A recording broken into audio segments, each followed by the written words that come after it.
Jesaja 40 vers 9 tot 11. Klim op 'n hoë berg en roep hard Sion, jy wat die goeie tyding moet bring. Roep hard, Jerusalem, jy wat die goeie tyding moet bring. Moenie bang wees nie. Sê vir die stede van Juda, julle God is hier. Die Here God kom, hy is die magtige, hy regeer. Hy bring die volk saam wat hy syne gemaak het. Die wat aan hom behoort is by hom. Soos 'n herder versorg hy sy kudde. Die lammers maak hy bymekaar in sy arms en hy dra hulle teen sy bors. Hy sorg vir die lammerooie.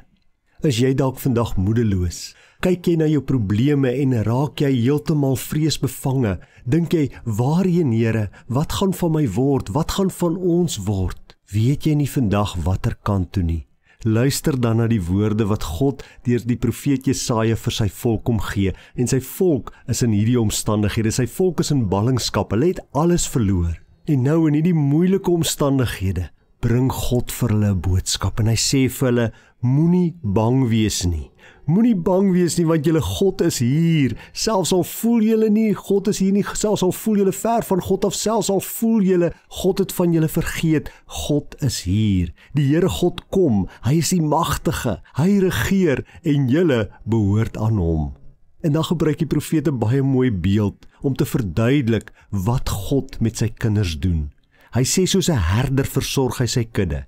Die lammers maak hy bymekaar in sy arms en hy dra hulle teen sy bors. Hy sorg vir die lammerooie. So as jy vandag moedeloos is, as jy hartseer is, as jy nie weet watter kant toe nie, as die probleme in jou lewe vir jou voel of dit net eenvoudig te veel is, roep dan na die Here.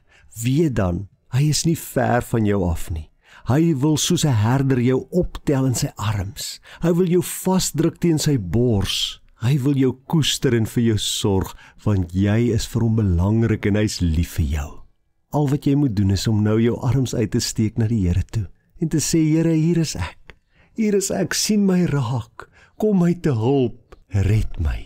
En God sal dit doen, want hy het sy seun, sy enigste wat hy lief het, gestuur om juist dit te doen, om by ons te wees, om ons herder te wees, om ons op te tel in sy arms, om ons vas te druk teen sy bors. Dankie Here, dankie dat U my lief het. Ek kom nou met uitgestrekte arms na U toe, en ek vra, tel my op. Ek het nodig dat U my sal koester, ek het nodig dat U my sal vashou en sal vasdruk en vir my sal sorg. Dankie dat ek weet U sal my nooit in die steek laat nie, want U beloof in U woord dat U my God is, dat ek U kind is, dat ek aan U behoort. Daarom loof ek en prys ek U groot en heilige naam. Amen. Baie dankie dat jy die video gekyk het. Laat asseblief gebedsversoeke in die opmerkings. Om die bediening te ondersteun, gaan na www.obed.co.za of sluit aan as 'n lid of 'n member van die kanaal.